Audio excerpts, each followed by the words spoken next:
Não acabou, filho.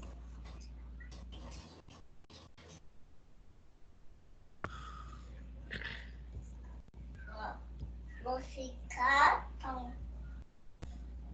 Já acabou.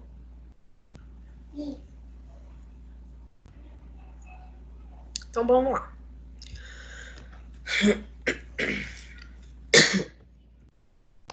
Então, hoje, a gente vai falar um pouquinho sobre as anemias hemolíticas e a forma como a gente vai visualizar essas anemias, seja através do aspecto clínico e principalmente relacionado ao aspecto laboratorial, que é o objetivo da nossa disciplina, tá?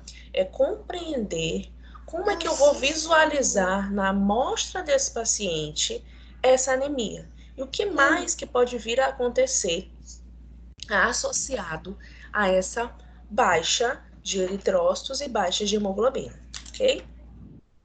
Bom, para a gente começar a entender as anemias hemolíticas, a gente vai voltar ainda lá para as nossas aulas presenciais relacionadas ao ciclo do eritrócito. Compreender como é que nós temos a produção desse eritrócito até a posterior destruição dele depois do tempo de meia-vida dele na corrente sanguínea, tá? Então, esse eritrócito, ele é produzido na medula óssea, tá? Através do hormônio chamado eritropoetina. A eritropoetina... Gente.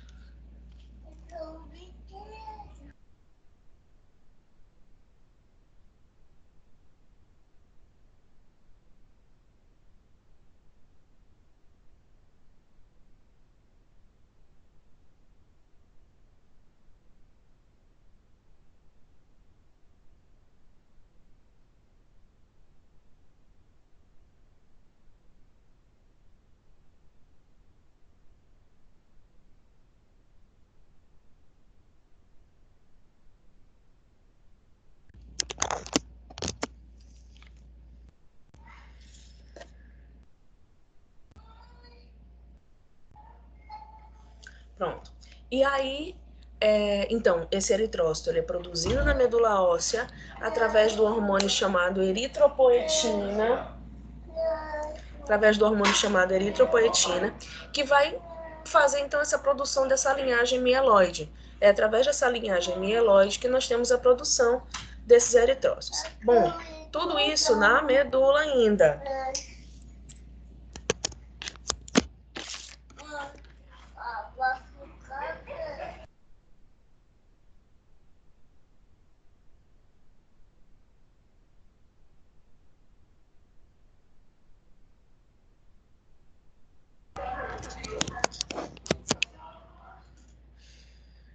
Oh, gente, desculpa. É porque tá todo mundo em aula aqui agora e o negócio ficou pânico pra gente. Sim. Então vamos lá, vamos retornar. Professora, tem gente... Só aceita aí algum... Maria? Tem alguém esperando Já. a aceitação. Ah, tá ok. Colocando agora. Pronto. Desculpa, é que eu não apareceu aqui pra mim, não. Não? Não.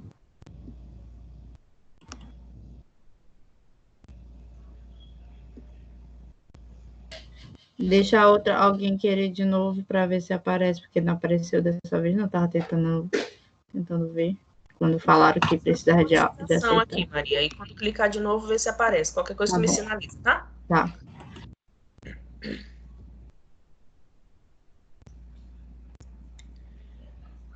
Vamos lá, deixa eu voltar de novo aqui ao meu eixo, tá? Então, esse eritrócito é produzido na medula óssea através da presença do hormônio chamado eritropoetina, que é para o crescimento e produção desses eritrócitos dentro da medula.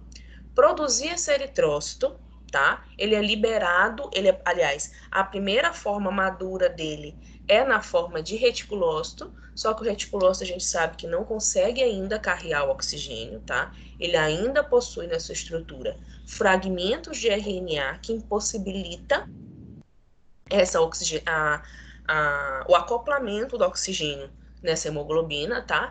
posterior à produção desse reticulócito, nós temos o amadurecimento final, tá? Que é o eritrócito. Esse eritrócito, essa hemácia, ela ainda é produzida na medula, tá? Então, a gente tem lá o sistema de reserva em que guarda esses eritrócitos ainda na medula e aí, posteriormente, ele encaminha para a corrente sanguínea. O que acontece com esse eritrócito na corrente sanguínea? Ele tem um tempo de meia-vida de mais ou menos 120 dias, tá? Então, o processo de amadurecimento e chegada desse eritrócito na corrente sanguínea. Chegou na corrente sanguínea até o tempo de destruição, ele gira em torno de 120 dias. Após esse período de 120 dias, tá? Os macrófagos que foram então originados, que saíram da corrente sanguínea e migraram para os órgãos hemocateréticos, que são os órgãos de destruição, fazem então o processo de destruição desses eritrócitos, tá? Aonde é que é destruir esses eritrócitos? Dentro do processo extravascular, ele é destruído nos órgãos hemocateréticos. Principal, baço, tá? Daí, quando a gente fala, então, no processo de hemólise, que vai me gerar, então, essas anemias hemolíticas, nós temos essa destruição acelerada ou acentuada. Esse eritrócito, ele é destruído antes desse período de meia-vida de 120 dias, tá? Essa hemólise, essa destruição, vai me promover essa hemólise em que eu vou ter perda desse quantitativo sanguíneo, tá? E me gerando, então, um processo hemorrágico. Bom, e aí, então, quando a gente fala de anemia hemolítica, o que é isso? Ela é resultante da destruição precoce desses eritrócitos, tá? Geralmente é encontrada da forma normocítica e normocrônica, geralmente é nessa forma, tá? Porém, o nosso organismo, ele é muito perfeito, porque ele quer trabalhar em cima de manter o equilíbrio daqueles fluidos corporais, tá? Esse equilíbrio, então, a gente chama de homeostasia, tá? Como é que ele faz esse processo de homeostasia no nosso corpo? Através de mecanismos compensatórios desse organismo. Como? Manda a medula trabalhar demais, manda a medula produzir muitos eritrócitos, que a gente chama de hiperplasia eritroide, tá? A hiperplasia eritroide é quando tem uma produção exagerada do meu quantitativo de eritrócitos, tá? Da minha linhagem mieloide eritrocítica, tá? Essa hiperplasia eritroide, ela acontece, então, na medula. Se eu estou fazendo com que a minha medula produza ainda mais hemácias, eu vou ter o processo chamado de expansão da medula óssea, ou expansão medular. Só que chega um determinado momento que a tua medula, ela não consegue trabalhar de uma forma efetiva. Então, ela acaba liberando na corrente sanguínea células que ainda não finalizaram o processo de maturação, tá? Então, nesses pacientes, na maioria das vezes, nós vamos encontrar um grau de reticulócito bem mais alto, que a gente chama, então, de reticulose expressiva, tá? O percentual de reticulócito, ele gira em torno de 0,5%. Nesses pacientes, a gente pode chegar a 1,5%, 2,5%, até 5% de eritrócitos, de reticulócitos. Isso é um número expressivo, tá? Porque quando eu penso no reticulócito, eu levo esse paciente, eu subentendo que esse paciente, ele pode entrar em hipóxia a qualquer momento, visto que os reticulócitos, eles não conseguem carrear esse oxigênio, ok? Bem como, laboratorialmente, nós iremos visualizar um aumento de bilirrubinas totais, tá? Da bilirrubina indireta e da bilirrubina direta, tá? Por que a gente vai ter aumento de bilirrubina? Porque eu tô tendo aumento da destruição dos eritrócitos, tá? Dividindo essas hemólises, tá? Nós temos o tipo extravascular e do tipo intravascular, tá? Do tipo extravascular, o principal relatado frente à extravascular é o mecanismo fisiológico de destruição desses eritrócitos no tempo de meia-vida correto, tá? Dos 120 dias. Então, esse eritrócito, ele se torna senil, velho, e ele é capturado pelos macrófagos, tá? lá no baço para o processo de destruição. Então, esse eritrócito, na quebra dele, na destruição dele, na lise desse eritrócito, nós temos a divisão em eu quebro a cadeia de hemoglobina, tá? E libero a porção globina, que vai ser quebrada e vai produzir os aminoácidos, tá? Esses aminoácidos, então, é retirados do macrófago e migram para a corrente sanguínea. Esse ferro, que foi liberado também ali daquela cadeia tetrapirrólica, né? Eu tenho a liberação desse ferro. Esse ferro, ele vai se ligar à transferrina e ele volta novamente. Aliás, ele é levado para a medula óssea para se produzir novos eritrócitos, tá? E a posterior quebra desse cadê minha seta? Desse anel tetrapirrólico vai me originar a protoporfirina, que é a quebra dessa protoporfirina vai me originar a bilirrubina indireta, tá? Essa bilirrubina indireta, ela vai migrar para o fígado para a posterior metabolização. Quando essa bilirrubina ela entra no fígado,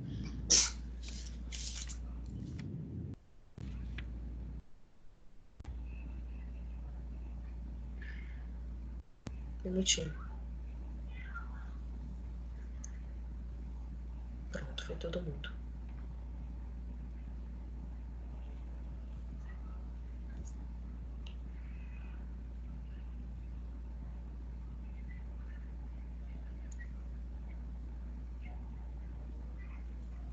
Então, quando essa bilirrubina ela entra no fígado, a gente chama ela de bilirrubina indireta.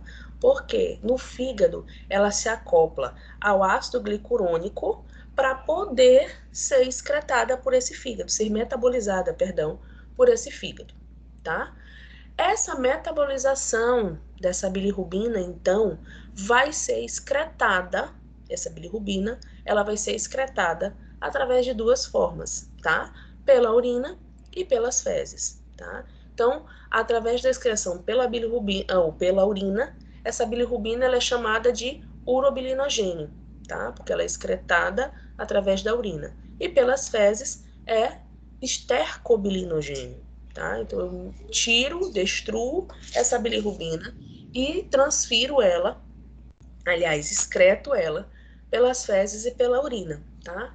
O mecanismo comum mais utilizado no laboratório de análises clínicas é visualizar esse ferro na urina, tá? Poucos laboratórios trabalham com a análise da bilirrubina nas fezes, mas na urina.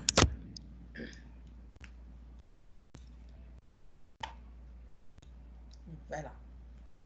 Senta lá, quietinho. Tá? Então, laboratorialmente, nós doseamos na rotina através da fita de urina, onde você visualiza se tem a presença de urobilinogênio ou não. Se esse urobilinogênio ele está alto, é um indicativo de uma anemia hemolítica, tá? Então, gente, nós nunca fechamos o diagnóstico do paciente por um simples hemograma, tá? Então, quando eu falo das anemias hemolíticas, eu nunca trabalho apenas com o hemograma do paciente, tá? Nós temos o hemograma, mas nós temos outros parâmetros laboratoriais. Dentre eles, é a dosagem do urobilinogênio na urina, tá? Através da fita de urina. Bom, daí falando um pouquinho sobre a hemólise intravascular, tá? Então, é aquela hemólise que ainda acontece dentro da corrente sanguínea. Então, nós temos fatores internos e externos, que a gente vai falar mais na frente, relacionados a essa lise dessa hemácia, da destruição dessa membrana eritrocitária. Se eu liso essa hemácia, então, eu vou ter ali a produção, né, a visualização da hemoglobina, tá? Essa hemoglobina, então, ela vai ser posteriormente excretada pelo rim. E aí, quando você vai visualizar na lâmina de urina, ou fazendo os parâmetros bioquímicos relacionados à urina, nós teremos a hemoglobinúria e a hemossiderinúria, tá? Que é a liberação a visualização das hemoglobinas, na urina, e a visualização do ferro também nessa urina, tá? Então, hemoglobinúria está relacionada à presença de hemoglobinas no sangue, e hemosiderinúria está relacionada à presença do ferro. O que eu ia falar bem aqui? Eu não lembro mais. Já eu falo para vocês, tá? Bom, e o quadro clínico relacionado a essas anemias hemolíticas? Como é que eu consigo visualizar esse paciente, se ele está tendo uma anemia hemolítica ou não? Ainda não fez nenhum exame, tá? Então, clinicamente, como é que eu visualizo esse paciente? Nós temos uma intensa icterícia cutânea, tá? Que é o quê? Que é a palidez. Você vai visualizar tanto a palidez dos olhos como a pele amarelada, tá? Por que que essa pele vai estar amarelada?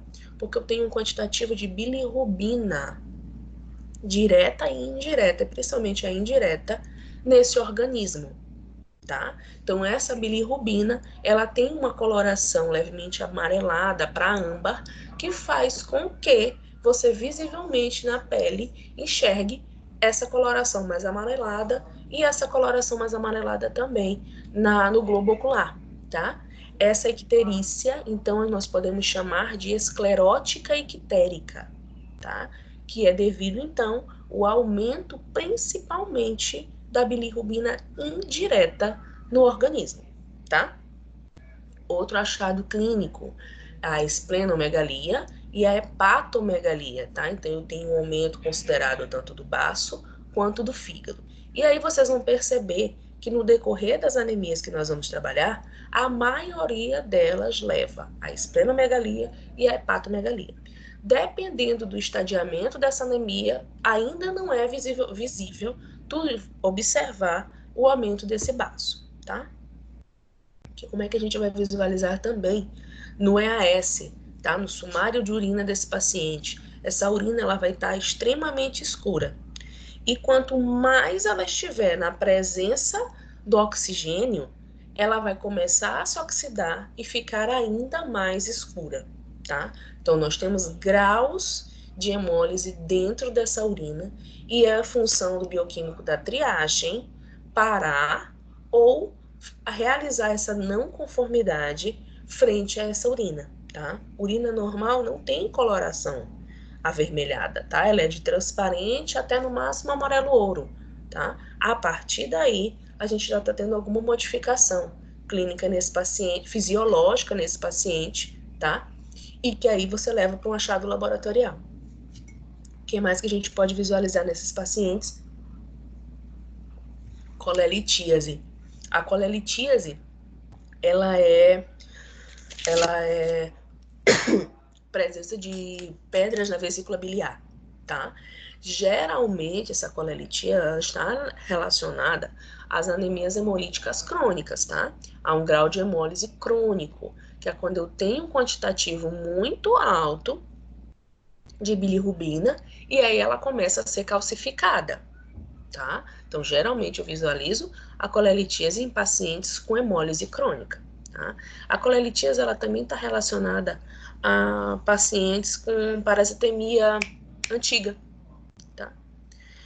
Bom, o que mais que a gente vai visualizar como achado clínico são as crises aplásticas por exaustão dessa medula. Então, essa medula ela vai começar a trabalhar de uma forma tão exagerada que vai ter um determinado momento que ela não consegue mais produzir eritócitos suficientes. Então, joga só reticulócito nessa corrente sanguínea. Bom, nós temos que dividir essas anemias hemolíticas em dois grupos, tá? São as anemias hemolíticas hereditárias e as anemias hemolíticas adquiridas, tá? Essas anemias hemolíticas hereditárias, elas estão relacionadas ao defeito do eritrócito, tá? Então, esse eritrócito, ele já foi formado de uma forma errada. A sua membrana eritrocitária, ela já foi formada de uma forma errada, foi feita de uma forma errada, tá? E a anemia hemolítica do tipo adquirida é por agressão a esse eritrócito. Então, alguma substância, algum micro-organismo é que está lesionando essa membrana eritrocitária, tá? Então, exemplos de defeitos do eritrócito, tá? De anemias hereditárias, nós temos as eritroeximopatias, as hemoglobinopatias e as talassemias, e bem como a agressão ao eritrócito, que são as anemias adquiridas. Nós temos por parasitose, tá? Que hoje em dia, infelizmente, ainda é comum nós visualizarmos. Há anemias por presença, destruição por presença de toxinas, de fármacos, tá? Alguns traumas microangiopáticos, alguns traumas relacionados a esse teu sistema arterial, em veias, em vênulas e artérias, tá? E relacionadas também às doenças autoimunes, tá? Que hoje em dia está crescendo de uma forma absurda, tá?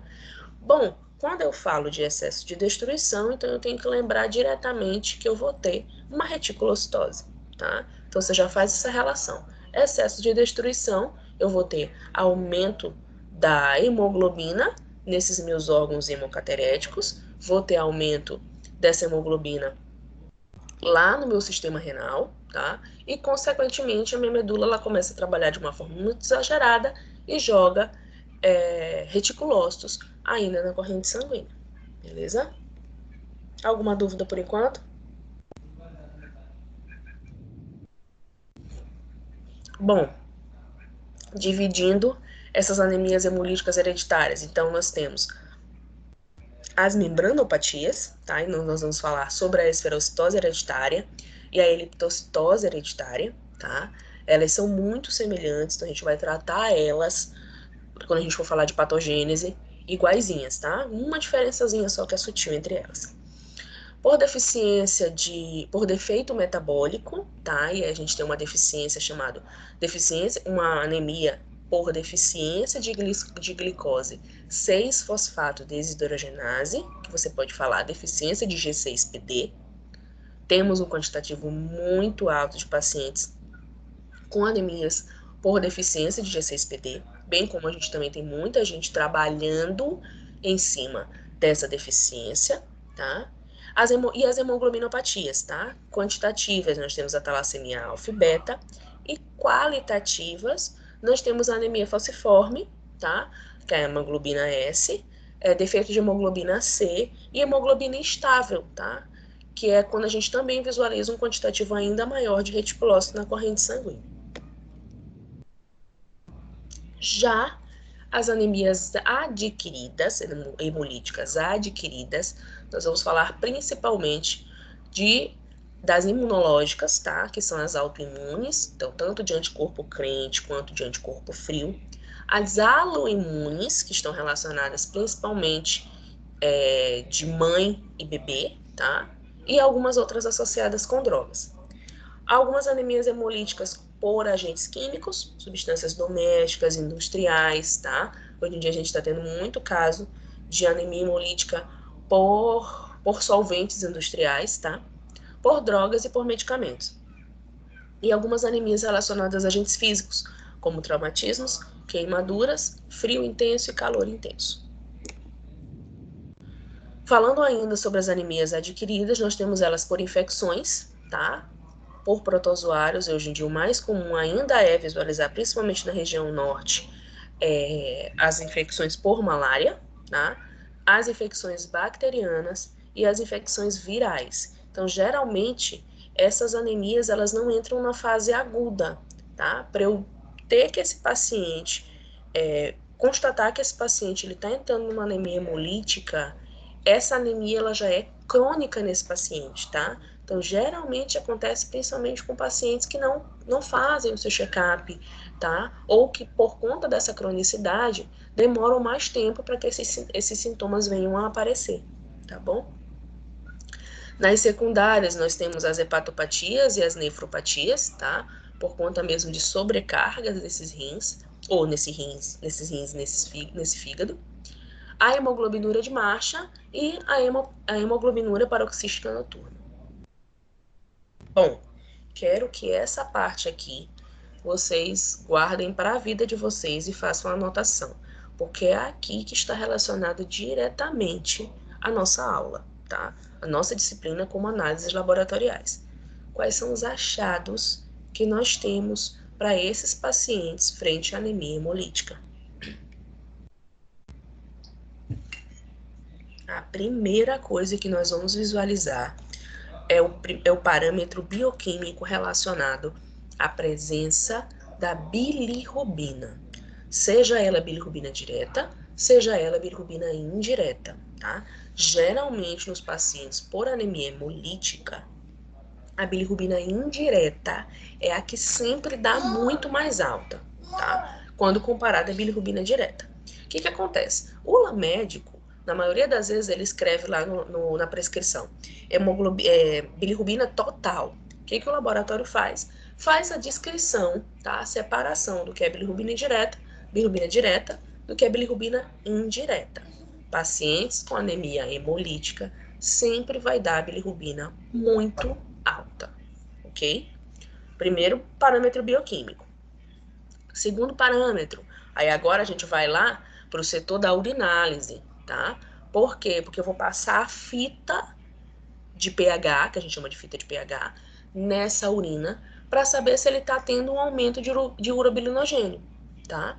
Se ele for um anêmico por processo hemolítico, se a gente está tendo alta de bilirrubina, então, consequentemente, eu tenho alta de urobilinogênio, tá?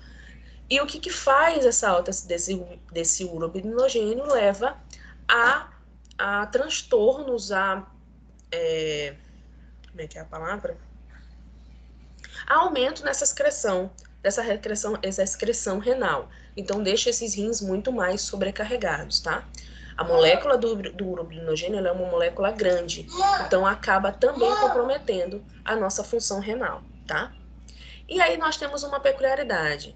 Geralmente, aliás, muito raramente, eles fazem a dosagem de aptoglobinas. O que são essas aptoglobinas? Essas aptoglobinas, elas são enzimas que elas se ligam às hemoglobinas que estão lá no baço. Para quê? Para ser excretada. Tá? O que acontece?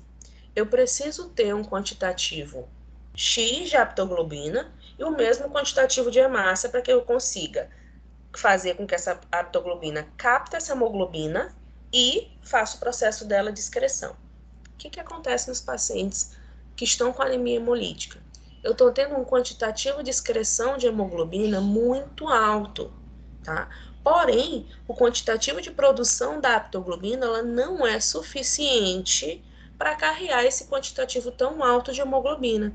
O que acontece? Aquele pouco de aptoglobina que eu tenho, ela se carrega, ela se fixa, na verdade, se acopla àquela hemoglobina e ela é excretada. Vai acontecer que em um determinado momento eu não tenho mais aptoglobinas para excretar aquele quantitativo alto de hemoglobina.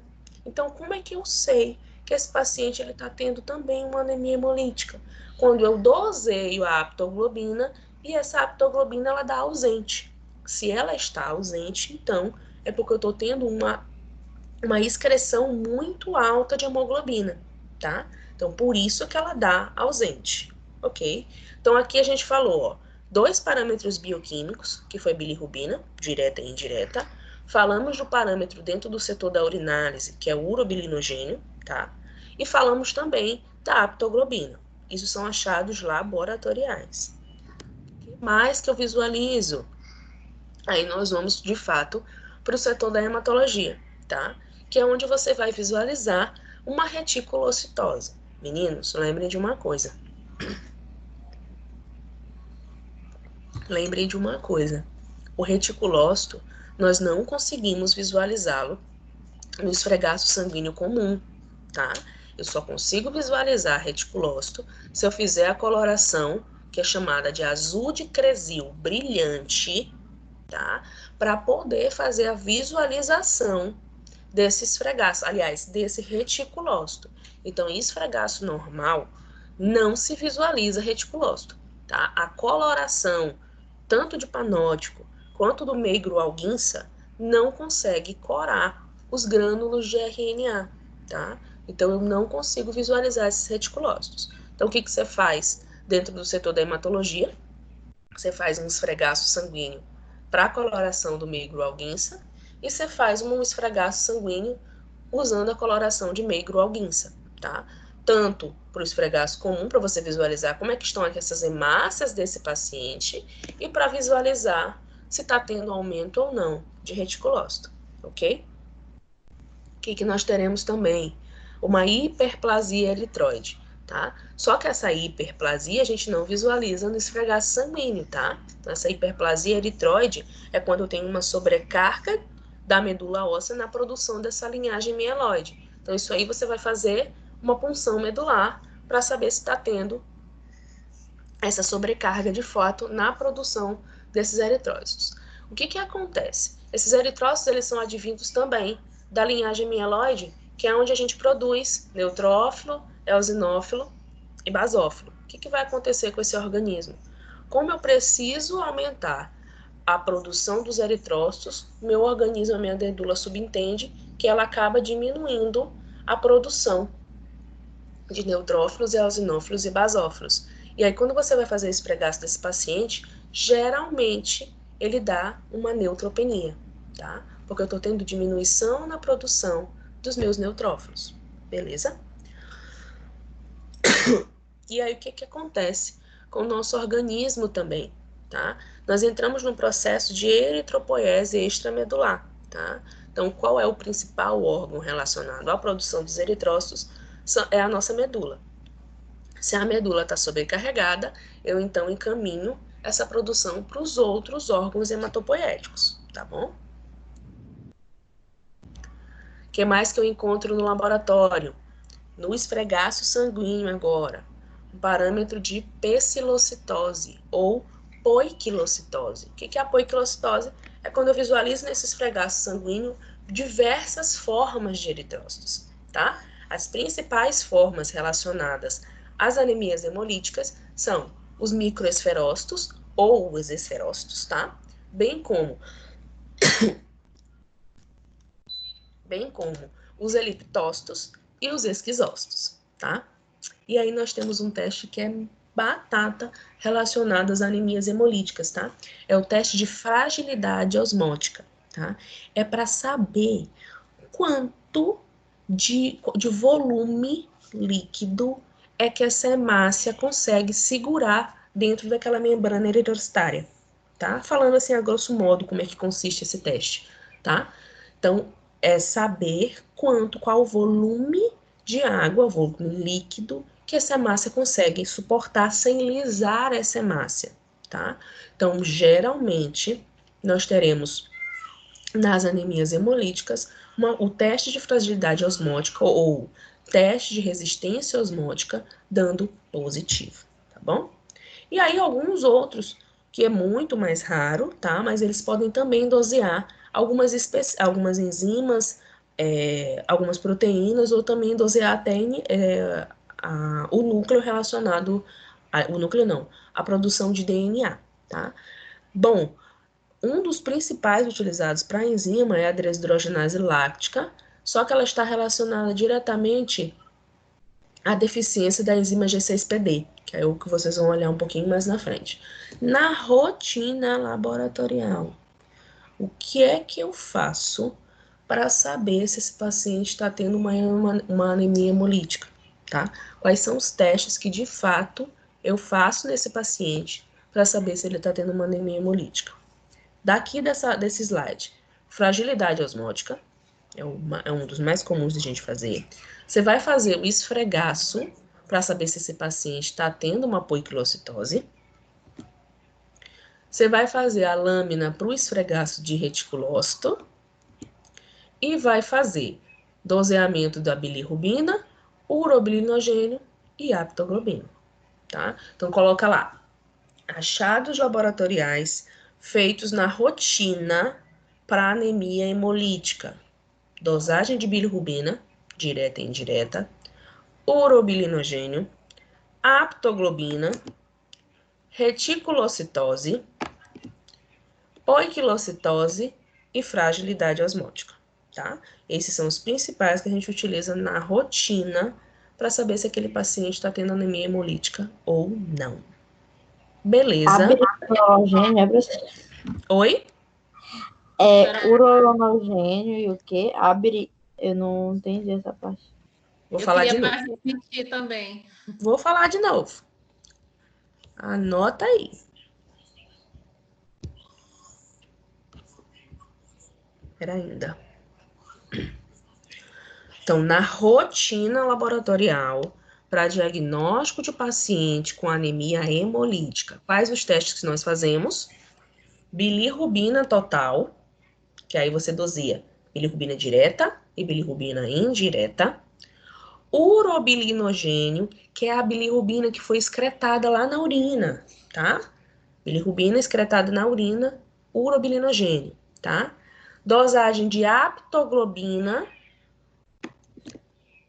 reticulocitose, é o quarto.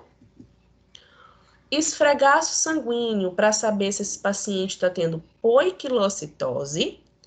E o teste de fragilidade osmótica, tá? Então, são esses testes.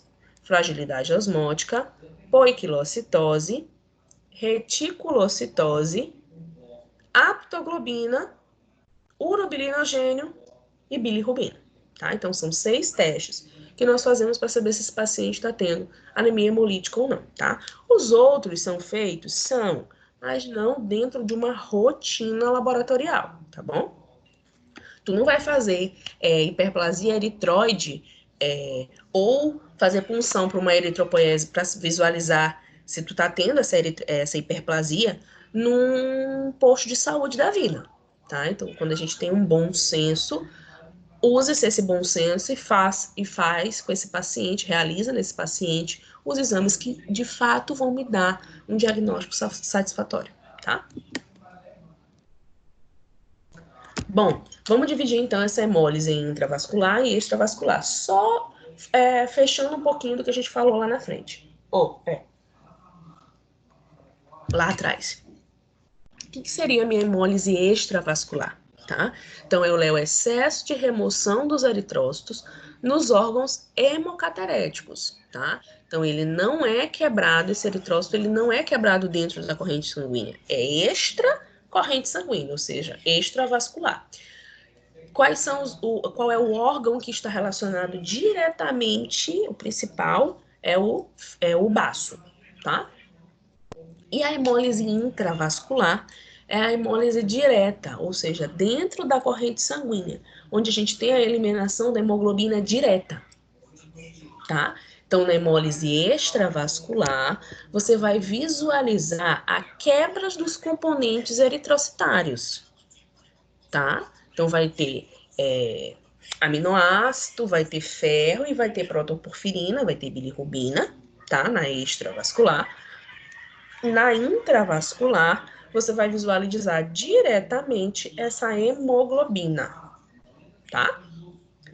Bom, essa hemoglobina, então, ela se conjuga a essas aptoglobinas, tá? Que podem, então, ultrapassar esse limiar de filtração, que foi o que eu acabei de falar para vocês. Eu tenho um quantitativo de aptoglobina, que ela se acopla, ela se conjuga nessa hemoglobina, para poder eu conseguir fazer o processo de excreção dessa hemoglobina, tá? Eu não consegui excretar suficiente, eu entro esse paciente a um quadro de hemoglobinúria e hemosiderinúria. Lembrando que hemoglobinúria é quando eu visualizo a hemoglobina, de fato, tá, naquela urina, e a hemosiderinúria é quando eu encontro ferro dentro dessa urina, tá? Quando eu faço doseamento, a aptoglobina, ela vai estar negativa, ela vai estar ausente, ok? E aí, uma peculiaridade relacionada a essa urina, com a presença da hemoglobina, ela geralmente de cara, dependendo também do grau de estadiamento dessa anemia, né? Você não vai conseguir visualizar essa hemoglobina nitidamente através da coloração, dependendo do grau de estadiamento. Porém, tá? Se ele tiver mais simples, você não visualiza. Porém, essa urina em contato com o oxigênio, tá? Esse oxigênio, então, promove a oxidação dessa urina e faz com que ela fique mais escura, tá? Então, a partir daí é que você vai ter uma certeza que esse paciente, ele tá tendo algum tipo de hemólise, tá? Aqui eu trouxe para vocês para mostrar. São algumas urinas, tá? Todas essas aqui são urinas. essas urinas, elas obrigatoriamente precisam passar pelo setor da triagem para ser aceita ou não para dentro do laboratório, tá? Para a fase analítica. O que acontece? Urina normal, a gente tem essas duas primeiras aqui, tá?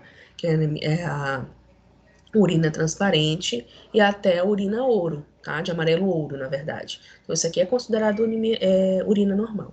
A partir dessa terceira aqui, é nítido que você já consegue visualizar que aqui tem hemoglobina, tá? Por quê? Por conta dessa coloração. Lembre-se que a hemoglobina é ela que dá a cor à hemácia. A cor dela, então, é esse vermelho, tá? Então, a partir daqui, a gente já tem um grau de hemólise, tá? Um quantitativo de hemoglobina dentro dessa urina. O que está acontecendo aqui? Aconteceu que nessas urinas, ela entrou em contato com oxigênio, então oxidou essa urina. Então, ela vai ficando bem mais escura. Aí, aqui tu bate o martelo e diz, opa, tem hemoglobina aqui dentro, tá? Em todas elas. Lembrei o que eu queria falar ainda agora. O que acontece quando a gente vai fazer o EAS, o sumário de urina desse paciente, que infelizmente é muito comum de acontecer, tá? E a gente tem que colocar na cabecinha do médico o que está acontecendo. Bom, se eu tô tendo uma anemia hemolítica, ou seja, eu tô tendo lise dessas minhas hemácias. Quando você vai passar a fita de urina, tá? Que é a fita dos compostos químicos, você vai visualizar um positivo para a hemoglobina. Isso é óbvio por quê? Porque se está tendo lis de hemácia, eu tenho a visualização, essa hemoglobina, ela fica livre, então, dentro dessa urina, tá? Então, quando eu passo a fita de urina nessa urina, ela vai dar hemoglobina positiva. Só que, quando você vai fazer a lâmina, você não vai visualizar a hemácia. Por que que tu não vai visualizar a hemácia, gente? Porque se eu tô tendo uma lise dessas hemácias, é óbvio que você não vai mais conseguir encontrar essas hemácias íntegras, tá? Então, o que que acontece? O médico, às vezes, ele acaba achando que nós erramos. É xixi. É. Só um minutinho, gente.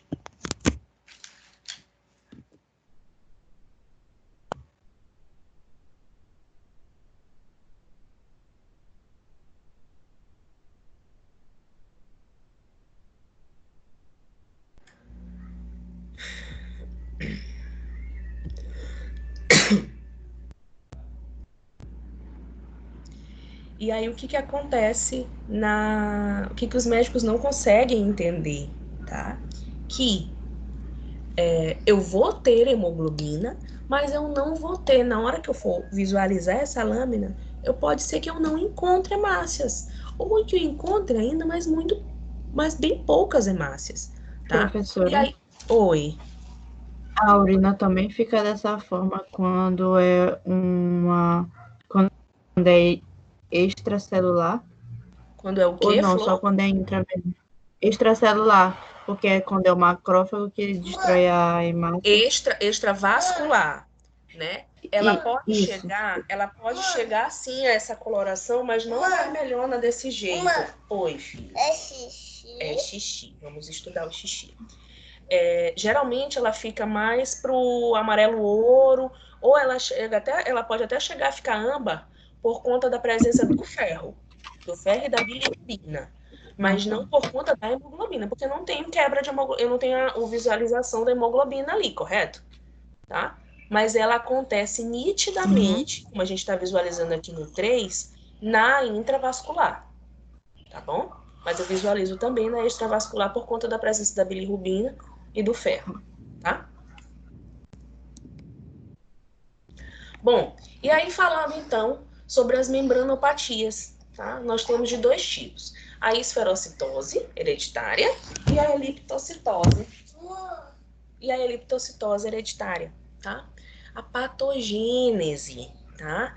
Dessas anemias, desses dois tipos de anemia, ele é um defeito na síntese das proteínas envolvida na interação entre o cistoesqueleto e a membrana plasmática desse eritrócito, tá? Ou a membrana eritrocitária. leva, então, a uma perda gradativa desses lipídios de membrana, tá? E aí, quando ele fala aqui de perda gradativa, o que está acontecendo? A medula,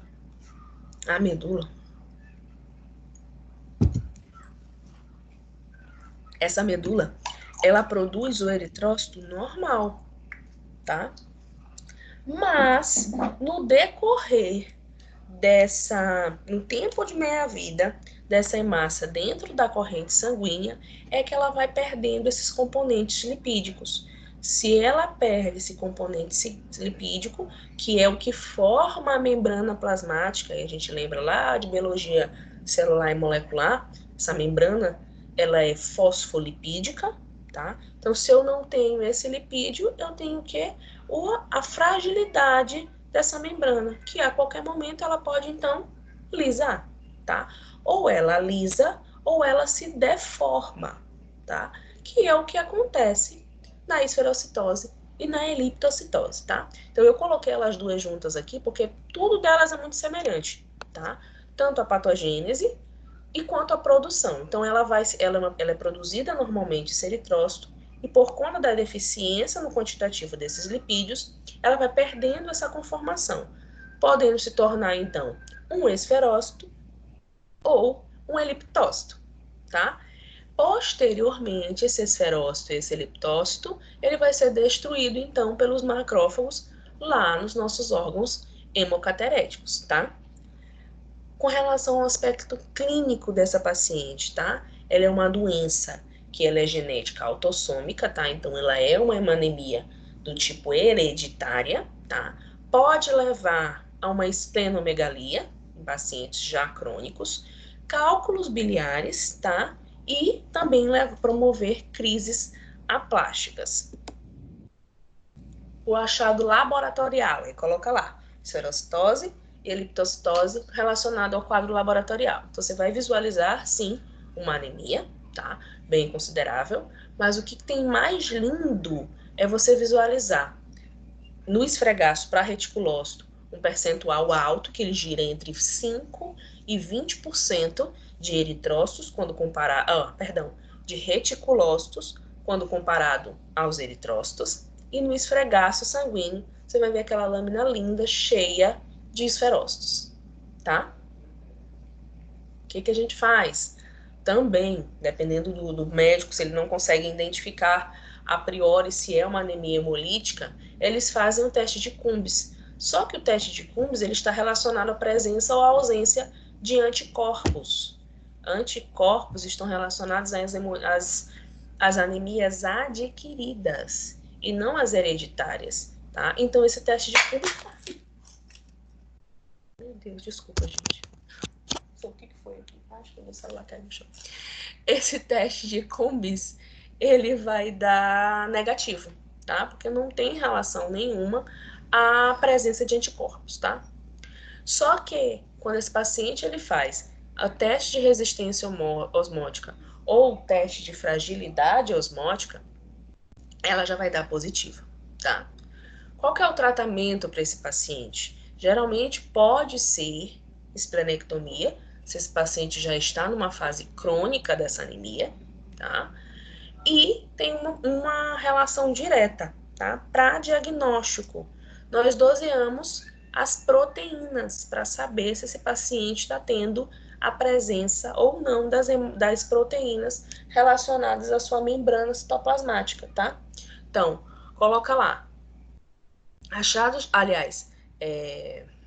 Exames laboratoriais para detecção de esferocitose ou eliptocitose. Então, você faz esfregaço sanguíneo para visualização de esferócitos ou eliptócitos, faz a lâmina do reticulócito, que vai girar em torno de 5 a 20% da presença de reticulócitos quando comparada aos eritrócitos. Teste de Cumbis vai dar negativo. Teste de fragilidade osmótica vai dar positivo. E nós temos um exame chamado eletroforese de proteína para saber se tem essas proteínas essenciais relacionadas ao citoesqueleto e à membrana eritrocitária. Ok? Aqui eu trouxe duas imagens para vocês, onde a gente visualiza a imagem A. Você visualiza microesferócitos, tá? Bem bonitinho aqui, ó, vários microesferócitos. E aqui na imagem B, você visualiza os eliptócitos, tá? Então, esses eliptócitos, esses esferócitos, eles têm um tempo de meia-vida muito menor, então eles vão ser destruídos bem rapidamente pelos macrófagos dos órgãos hemocateréticos. Se eu liso, se eu destruo esse eritrócito, então eu libero hemoglobina pelo intravascular ou os compostos oriundos desse eritrócito pela via extravascular, tá bom? Anemia hemolítica do tipo enzimopatia, tá? Então está relacionada à presença de enzimas ou a deficiência, nesse caso, da enzima chamada G6PD. Gente, essa enzima G6PD, ela é uma enzima que ela está presente em todas as células do nosso corpo, tá? E elas trabalham na produção de substâncias que protegem o teu organismo, protege essas células contra agentes oxidantes. Então, essa G6PD, ela seria um fator antioxidante, tá? Essa G6PD, com o aspecto clínico desse paciente, ela é geralmente assintomática. Então, o paciente, na maioria das vezes, ele passa sem sentir nada relacionado à deficiência dessa enzima, tá? Com relação a essa anemia, tá? Então, acontece muitas vezes esse paciente está assintomático, tá? Porém, quando ele passa da fase crônica e entra na fase aguda dessa anemia, aí eu posso ter algumas anemias relacionadas, tipo anemia hemolítica aguda, que é o que eu acabei de falar, saiu da fase crônica e entrou nessa fase aguda, em resposta a esse estresse oxidante, tá? Porque essa oxidação, ela causa essa lise, então promove esse estresse dentro do nosso organismo, tá? Por conta justamente dessa lise dessas hemácias. Promove também anemia aguda causada por hemólise intravascular, e aí eu vou ter a visualização da hemoglobinúria, e anemia autolimitada, que quando você visualiza nesse paciente um quantitativo muito alto de reticulócitos, tá? Deixa eu mostrar para vocês aqui como é que funciona essa G6PD. Então, a G6PD, gente, é uma enzima que ela não está ligada diretamente, exclusivamente, tá? À proteção dos meus eritrócitos. Não, isso aí é um fator dela secundário. Primariamente, a G6PD, ela age na quebra da glicose, tá? Para agir lá para agir na produção do lactato para respiração, tá? E dentro também no ciclo das pentoses. Aí vocês vão lembrar de bioquímica básica, tá? Onde eu tenho formação de lactato e formação do ciclo da pentose, tá? Onde essa G6PD vai atuar, então, para a respiração, para os processos metabólicos do nosso organismo, tá? Então, a G6PD, ela age diretamente a isso, tá? Na quebra da glicose para a utilização para a produção do lactato e para a utilização dessa glicose no ciclo das pentoses, para respiração e metabolização. Ponto. O que acontece com essa G6PD agindo então lá nos nossos eritrócitos? Essa G6PD, a presença dessa enzima faz com que eu tenha conversão de NADP em NADPH e posteriormente a produção dessa GSH. Essa GSH é a glutationa reduzida. A presença dessa glutationa reduzida faz com que ela haja como fator antioxidante frente a essa membrana eritrocitária, ou seja, ela protege essa membrana eritrocitária, tá? Quem é que protege? É a G6PD propriamente dita? Não, tá? A G6PD age na produção da glutationa reduzida. É ela que vai fazer a proteção da minha membrana eritrocitária. Ponto. Se eu tenho deficiência, então, nessa G6PD, eu não vou ter a produção de NADP em NADPH e, consequentemente, eu não terei a produção do GSH. Se eu não tenho a proteção do GSH, eu deixo esse organismo vulnerável aos fatores oxidantes. Então, o que vai levar à lesão dessa minha membrana eritrocitária, tá? Então, a G6PD, ela é uma enzima que atua na proteção como antioxidante frente à membrana eritrocitária, tá? Se eu não tenho a G6PD, eu não tenho a produção da glutationa reduzida, que é ela que age diretamente na produção da minha membrana eritrocitária, ok? Então, é um defeito de enzima, tá? Na proteção dessa membrana eritrocitária, tá? Hoje em dia a gente tem muitos estudos relacionados a G6PD, relacionados a... Só um minutinho.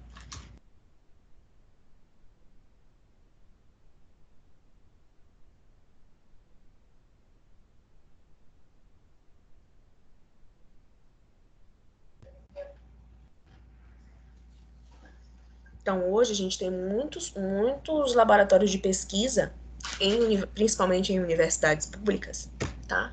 Relacionadas ao defeito de G6PD. Não diretamente, não tem tantos estudos assim relacionados a esse fator antioxidante de proteção de membrana eritrocitária, mas principalmente relacionado à respiração, tá? A metabolização dessa glicose. Tá? Então, tem muitos laboratórios que trabalham com deficiência de G6PD. Anemia hemolítica autoimune por anticorpos quentes. Então, a partir de agora, a gente está falando sobre as anemias hemolíticas adquiridas, onde eu vou ter a presença direta dos anticorpos. Então, pensou em anemia hemolítica adquirida, pensa diretamente na presença, na produção exagerada dos anticorpos, frente àqueles antígenos, tá? Então, ela é causada por anticorpos que o organismo produz contra os seus próprios eritrócitos, tá? Então, para destruí-los.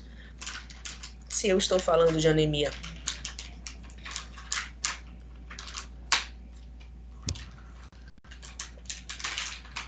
se eu estou falando de anemia adquirida, então eu posso falar de anticorpos, eu posso falar de teste de Cumbis, tá? Então, o que vai acontecer com esse paciente? Ele vai dar um teste de Cumbis positivo, porque eu estou tendo produção de anticorpos frente àquele antígeno, tá? Ela geralmente leva a uma anemia de severidade bem variada, então pode ser baixa, mas pode também, geralmente na fase aguda da doença, dar uma anemia bem alta, tá? Bem como visualizar essa esplenomegalia, tá? Que pode estar relacionada também à utilização de metildopa, tá? Que hoje em dia a metildopa ela está relacionada diretamente aos fatores de toxicidade que podem levar à destruição dessas hemácias, tá? Bem como pacientes com púrpura e com lúpus, tá? E aí, quando a gente fala do lúpus, eu falo diretamente dessa doença, uma das principais doenças autoimunes que a gente, infelizmente, está tendo no momento, tá? Bem como, falando um pouquinho, então, sobre os aspectos clínicos que devem ser feitos com esse paciente. Exemplo aqui no tratamento da metildopa. O que eu faço com esse paciente? Eu suspendo a utilização desse medicamento, tá? Mas não é chegar na você como bioquímico que vai chegar e dizer, olha, para de tomar metildopa. Não, tá? A gente tem todo um clínico, uma parte clínica desse paciente para saber até que ponto que, de fato, nós podemos ou não fazer a retirada desse medicamento do paciente, tá? Bem como a retirada também de outros fármacos que podem levar a essas crises hemolíticas, tá? Evitar nesse paciente de anemia autoimune por anticorpos crentes, transfusão sanguínea, tá? E quando eu falo de transfusão sanguínea, eu tenho que pensar diretamente na produção de anticorpos. O meu sangue é completamente diferente do teu, tá? Então, quando o teu sangue ele adentra no meu organismo, a primeira coisa que meu organismo faz é produzir anticorpos, porque ali eu estou tendo antígenos que estão adentrando no meu organismo, tá? Então, nesse paciente, a gente precisa evitar a transfusão sanguínea naquele paciente justamente por conta dessa produção exagerada de anticorpo. Daí é que a gente tem a problemática, tá? Nesses pacientes que necessitam, aliás, nesses pacientes que estão com essa anemia autoimune, porque geralmente, se ele está tendo uma anemia, dependendo do grau de anemia, ele vai precisar receber uma bolsa de sangue, tá? Só que ele não pode receber a bolsa de sangue. Por que ele não pode receber a bolsa de sangue? Porque essa bolsa de sangue, esse sangue desse paciente diferente, vai fazer com que ele tenha a produção ainda mais exagerada de anticorpo. Se ele tiver a produção exagerada ainda maior desses anticorpos, ele leva a uma severidade naquela anemia hemolítica. Então, é muito complicado tratar esse paciente por anemia autoimune, tá? Porque ele não pode receber aquele transfusão, mas ele precisa receber, tá? Então, é muito complicado o tratamento desses pacientes. Quais são os achados laboratoriais dessa anemia autoimune? Esferocitose, tá? Então, vai visualizar esferócitos, esquizócitos, o cumbis dele, como eu falei ainda agora para vocês, tanto direto quanto indireto, ele vai dar positivo. Você vai visualizar a icterícia nesse paciente, tá? Principalmente na fase crônica da doença. E bilirrubina total, direta e indireta, ela também vai dar positiva, ela também vai dar aumentada. Então, achado laboratorial, no esfregaço você vai ver esferócitos e esquizócitos. Cumbis. Gente, o cumbis, ele é como se fosse uma tipagem sanguínea, tá? Você pega o sangue do paciente, adiciona o soro anti-D, e aí vai saber se ele coagular ou não, tá? Coagulou, esse paciente é cumbis positivo. Não coagulou, esse cumbis é negativo, tá? A gente faz igualzinho de tipagem sanguínea, não tem muito mistério não, tá? Os exames relacionados às anemias hemolíticas, no geral, eles não têm muito mistério, não. Você consegue fazer, inclusive, num laboratório pequeno.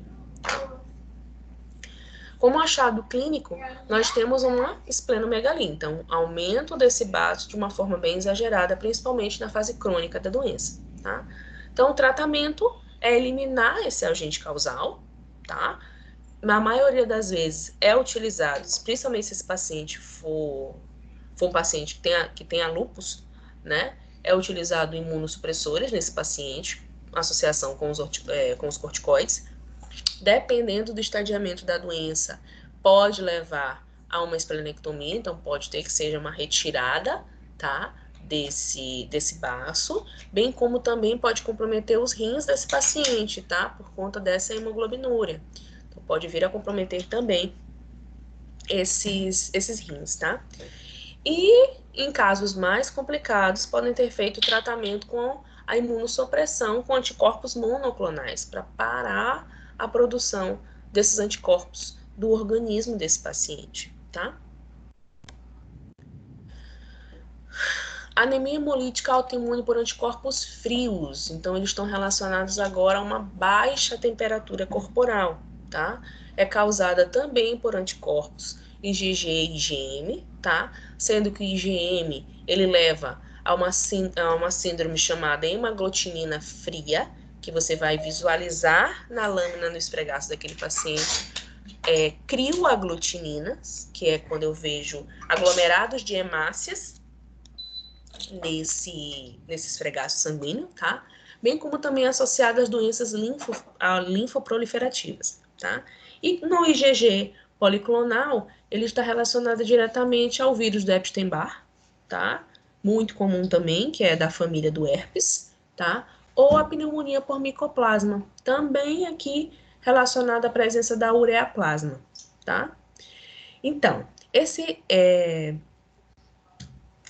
anticorpo, como é que ele age? Esse anticorpo, ele liga-se, aos eritrócitos e aí promove a destruição intravascular ou extravascular, dependendo do estadiamento dessa doença. Então, se for um fator mais crônico, geralmente está relacionado às hemólises extravasculares, tá? Aspectos clínicos dessa doença é uma anemia hemolítica crônica, tá? Agravada pelo frio, tá? Então, ela fica na fase crônica Porém, na presença de baixas temperaturas, ele sai da fase crônica e entra na fase aguda. É a partir dessa fase aguda é que a gente tem uma destruição muito mais exagerada desses eritrócitos, tá? Bom, como achados laboratoriais, nós temos visualização de esferócitos, tá? Nesse esfregaço sanguíneo, crioaglutinação, que é a coisa mais linda, vou já mostrar para vocês como é que se visualiza. Então, são várias hemáciazinhas aglomeradas. Essa crioaglutinina, ela é formada justamente, esse crio vem de frio, tá? Então, ela é formada justamente por conta da baixa temperatura, tá? Esses anticorpos, eles não suportam essa temperatura baixa, então eles começam a aglomerar essas hemácias umas nas outras. Meio que um mecanismo de proteção, tá? Só que essa crioaglutinação pode acabar levando à hemólise dessas células, por conta justamente dessa pressão exagerada entre as hemácias, tá? Entre os eritrócitos. Então, você vai visualizar esferócitos nesse esfregaço sanguíneo, vai visualizar também a crioaglutinação, bem como essa hemoglobina, ela vai dar alta no hemograma, tá? Vai ser visualizado na fase aguda uma hemoglobinúria e, consequentemente, o escurecimento dessa urina por conta de oxidação, tá? Qual que é o tratamento para esse paciente? Mantê-lo aquecido, tá? Porque se esses anticorpos eles têm sensibilidade ao frio, o que eu faço para combatê-los? Aumento a temperatura desse paciente, tá? E alguns alguns graus de estadiamento dessa anemia podem também levar a tratamentos com agentes alquilantes, que é justamente para diminuir essa temperatura. Muito raro, a gente tem casos de pacientes que precisam retirar o baço, tá? Através, então, da esplenectomia. Aqui, ó, que eu queria mostrar para vocês. Aqui nessa primeira, a gente visualiza, então, esses esferócitos, tá? Visualiza também algumas células mais macrocíticas, tá? As mais próximas acabam, então, pegando esse quantitativo maior de ferro e formando elas, então, macrocíticas. E o principal achado são os esferócitos. Isso aqui é no quente, tá? Anticorpos quentes. Nos anticorpos frios, você vai visualizar, então, as hemácias todas aglomeradas, ó. Que coisa mais linda. Tem algumas soltinhas, tá? Mas a maioria delas, então, por conta dessa baixa temperatura, ficam bem aglomeradinhas, tá? Bem compactadas, promovendo, então, a lise posterior dessas hemácias. Legal o que acontece dentro da rotina laboratorial. Antes de eu fazer um esfregaço sanguíneo desse paciente até, para eu saber se esse paciente ele tem essa afinidade pela baixa temperatura, né, por conta dessa crioaglutinina, formar essa crioaglutinina, você pega esse sangue desse paciente, passa lá no aparelho. Aí ele deu eritrócito baixo. Eu digo, opa, peraí, o que será que aconteceu com esse paciente para esse eritrócito estar dando baixo? Aí você pega esse tubo de sangue e você coloca no banho-maria, tá? Para mimetizar a temperatura corporal, tá? Então, tu colocas mais ou menos a 37 graus, que é o que geralmente a gente faz, tá? Então, mimetiza a temperatura corporal, coloca lá 37 graus, aquele banho-maria. Se essas hemácias, elas aumentarem de valor, é porque aquela crioaglutinina, ela se promoveu por conta da retirada desse sangue da corrente sanguínea direta, tá? Os laboratórios, eles possuem uma temperatura muito baixa, por conta dos aparelhos que precisam dessa temperatura muito baixa. Então, acontece que aquele tubo do paciente, ele também está nessa baixa temperatura. Então, pode levar essa crioaglutinina transitória. Coloca o tubo do paciente dentro desse banho-maria, por mais ou menos 30 a 40 minutos. Se ele se soltar, aí eu sei que aquela crioaglutinina foi formada por conta da temperatura do laboratório e não do paciente diretamente. Se ela não se soltar, é porque esse paciente ele tem sim um processo de crioaglutinina relacionado aos fatores da anemia adquirida, tá? Então, nós fazemos na rotina laboratorial também isso. São truquezinhos que a gente aprende durante a rotina para saber se esse paciente ele é de fato anêmico, aliás, teve essa baixa de eritrócitos por conta dessa anemia ou então se foi por fatores externos, tá? Outra anemia é a hemoglobinúria paroxística noturna, HPN. Essa hemoglobinúria paroxística noturna, ela acontece, aliás, quando eles começaram a estudar ela, eles acharam que ela acontecia diretamente no período da noite, que é quando a gente tem uma acidose no nosso organismo. É comum por conta da baixa metabolização. A gente tem esse processo de acidose. Então, esse nome noturno veio justamente por conta disso. O nome hemoglobinúria, ela surgiu por conta da presença do quantitativo de hemoglobinas na urina, tá? E essa nomenclatura paroxística veio porque essa anemia, assim como ela tem um início muito rápido, ela também tem uma finalização muito brusca. Então, esse paroxística veio justamente desse início e desse fim de uma forma brusca. A patogênese dessa hemoglobinúria, tá? Então, ela é um defeito na membrana na membrana eritrocitária, tá? Causada por defeito na síntese dessa âncora bem aqui, que a gente chama de GPI, glicosil, fosfatidil inositol, GPI, tá? Essa GPI é uma estrutura que, se a gente tiver deficiência dela, ela se associa muito mais, ela tem uma afinidade muito maior pelas proteínas do sistema complemento.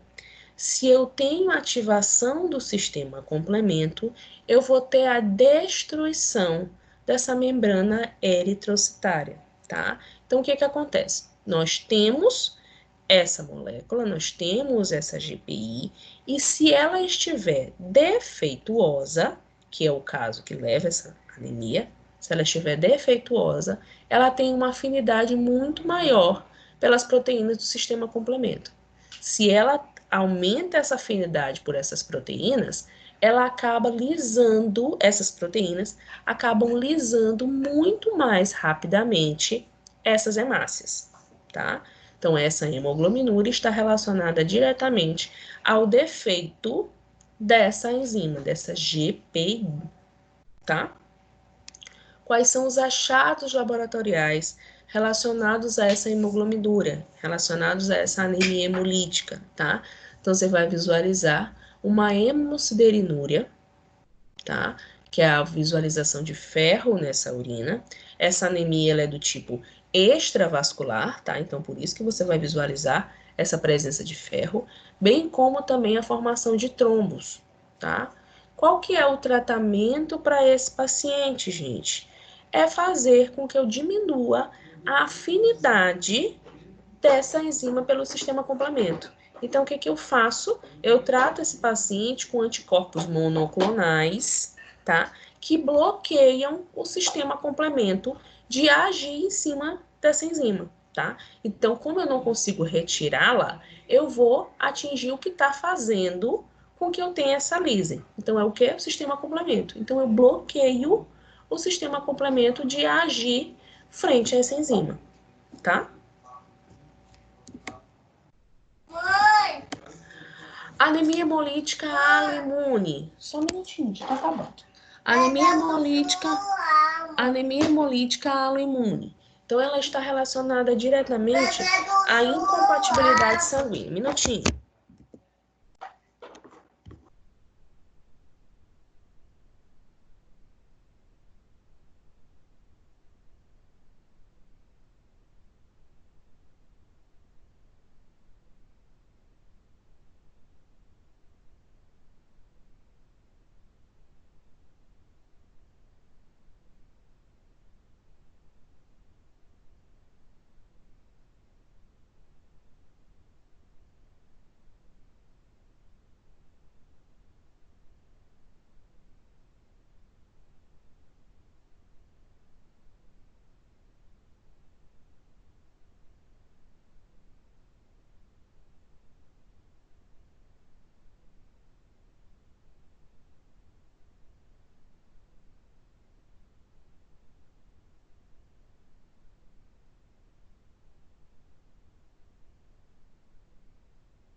Então, a anemia hemolítica autoimune, então ela está relacionada diretamente à incompatibilidade sanguínea.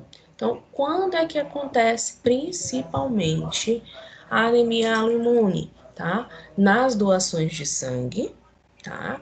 Então, muito cuidado, meninos, quando vocês forem para a rotina laboratorial, na liberação de tipagem sanguínea.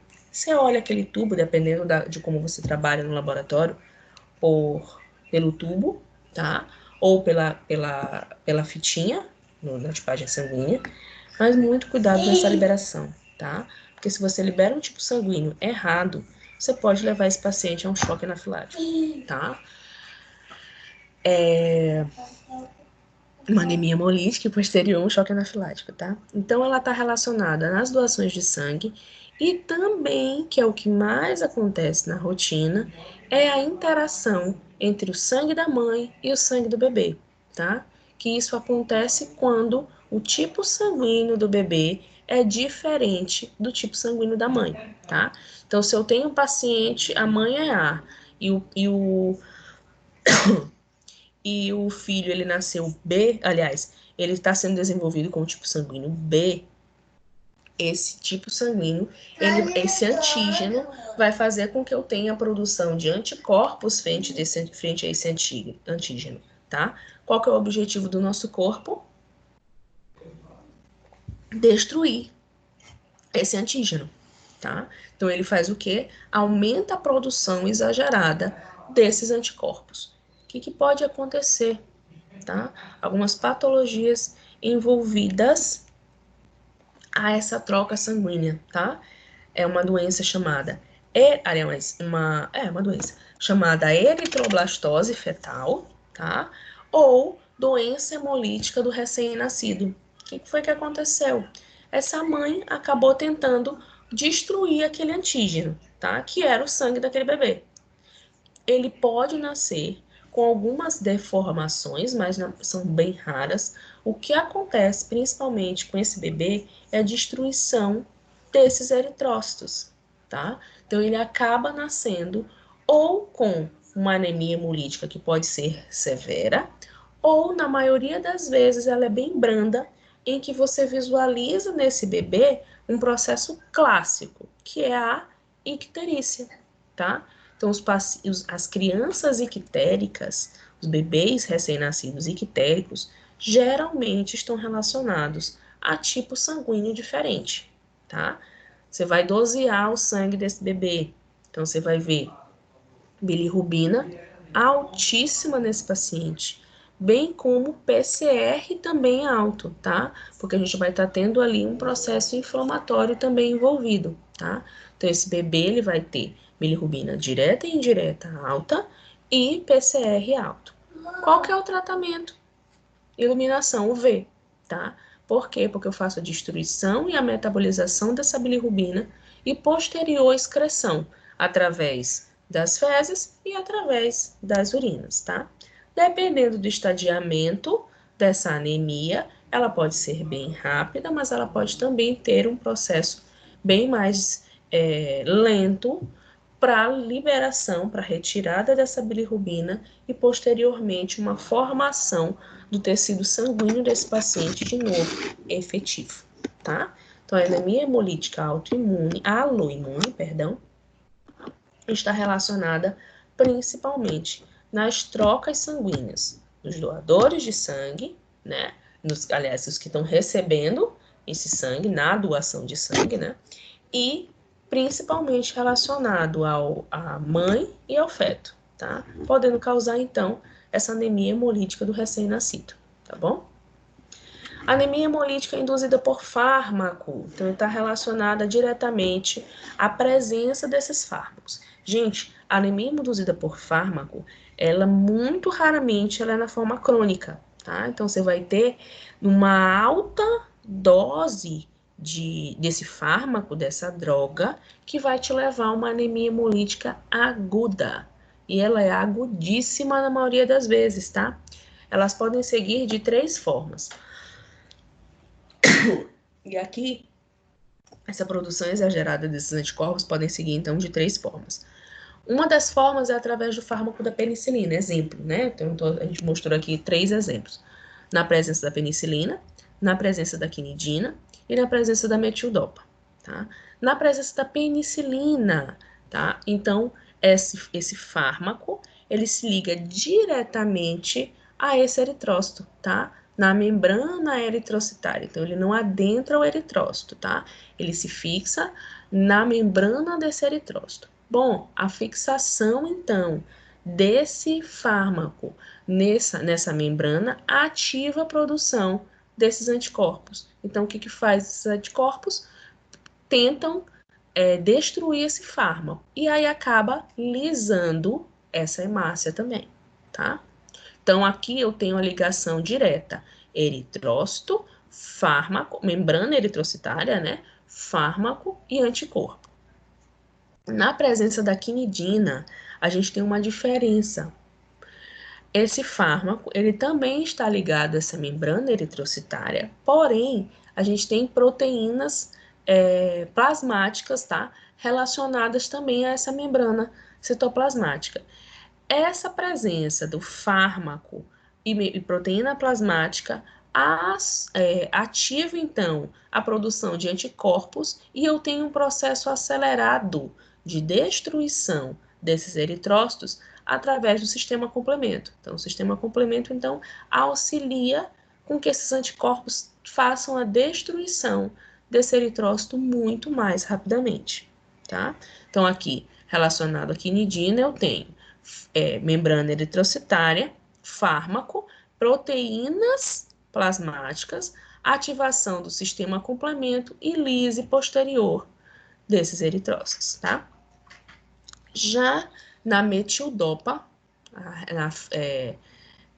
esse fármaco, ele age dentro desse eritrócito e aí ativa diretamente a produção de anticorpos. Então, eu tenho eritrócito, metildopa associado, internalizado nesse eritrócito, que me promove a destruição, a lise dessa hemácia, tá? Então, eu também tenho, nesses 3 casos, anemias hemolíticas, de diferentes formas, mas todas elas levam à lise dessa hemácia, tá?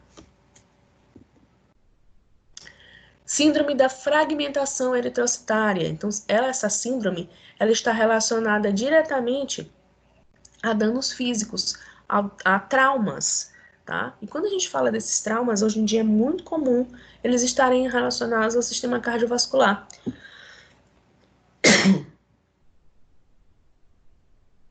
Na utilização de estentes, na colocação de válvulas, na colocação de enxertos cardíacos, quando eu penso ali na colocação daquela válvula, eu tenho um objeto que é estranho ao meu organismo, tá? Sempre que eu tiver algo que é estranho ao meu organismo, eu ativo a produção de anticorpos para destruir aquilo ali. Então, o que pode acontecer? Essa destruição. Aliás, essa produção alta de anticorpos por conta daquele objeto vai lisar essa hemácia, só que geralmente ela deixa elas fragmentadas. Então, você vai visualizar muito esquizócitos e muito resto de eritrócitos nesses pregaços sanguíneos, tá? Não é tão comum a gente visualizar assim na rotina as anemias hemolíticas relacionadas a objetos, tá? Na fragmentação eritrocitária. Não é tão comum não, tá bom? A hemoglobinúria de marcha, ou da marcha, ela está relacionada diretamente a danos desses eritrócitos por conta de impacto direto, tá? Esse tipo de anemia também não é tão comum, mas ele está relacionado principalmente a atividades de alto impacto. A corrida, que mais? Boxe, né? Esses atletas de grande impacto, de atividades de grande impacto, acabam tendo essa formação dessa anemia hemolítica, tá? Não é tão comum, mas acontece principalmente nas extremidades. Quando eu falo da extremidade, eu falo diretamente dos nossos pés, Porque os nossos pés é o que tem todo esse processo de pressão e impacto por conta da força gravitacional, tá bom? O que você visualiza nessa lâmina, no esfregaço sanguíneo, esquizócitos, tá? Bilirrubina direta e indireta também sobe.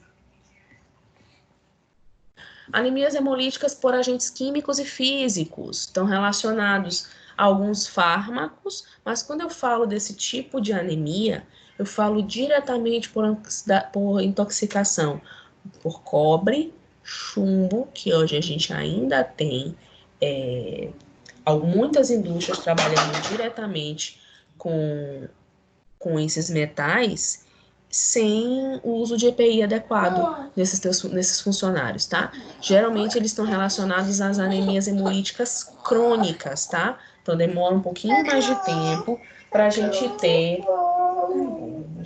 Tá? Vamos olhar aqui com a mamãe, já tá acabando. Como é que eu visualizo esse esfregaço sanguíneo, gente, desse paciente? Você vai visualizar acantócitos e muitos esquizócitos também, tá? Por conta dessa intoxicação desses metais, tá? Ufa! Pensei até que tinha mais. Cansei. Dúvida, meu povo?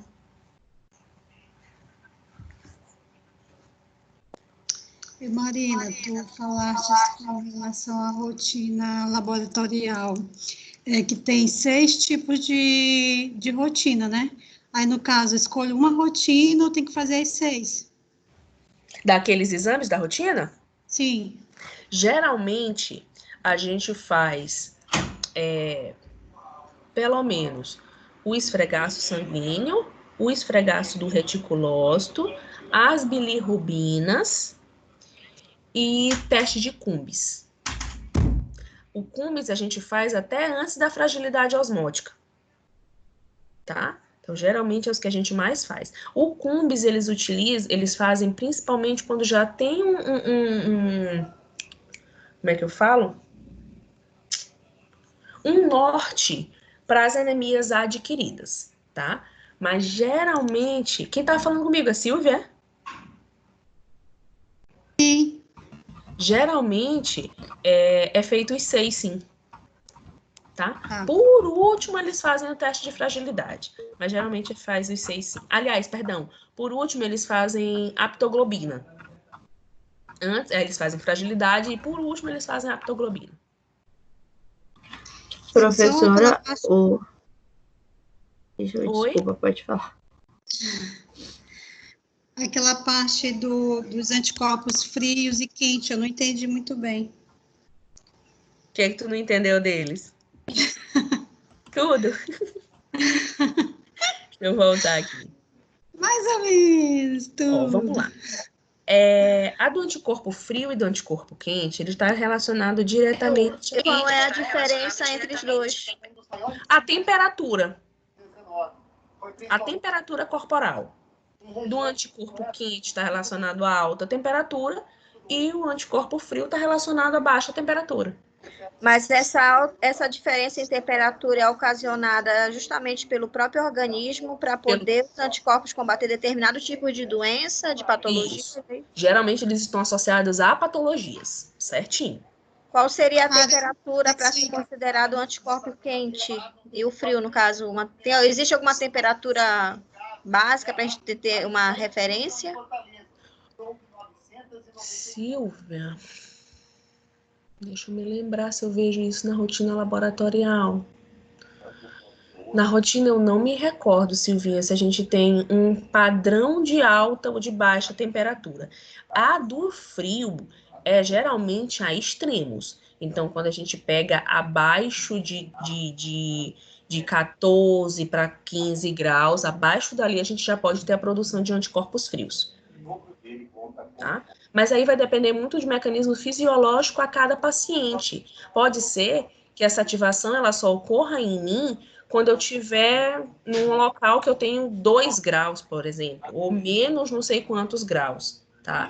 Bem como no anticorpo quente, pode ser em temperaturas que, tipo, não sejam ainda compatíveis com o nosso calor do Maranhão, mas sim um calor ainda mais extenso. Então, vai depender muito de mecanismo a mecanismo, de organismo a organismo. Talvez até a temperatura que o próprio organismo já reconheça como um sinal de alguma patologia, né? Justamente, tá? Porque, por exemplo, para o meu corpo, 37,5 ainda não é considerado frio, ou, aliás, ainda não é considerado febre, mas para o teu organismo, que pode ser já mais sensibilizado, pode ser que esse 37,5 já sinta aquela febre absurda, entendeu? Então é de organismo a organismo. Ok, obrigada. Nada. Diga, Maria. Não, já pesquisei aqui, já achei, eu acho. Então, depois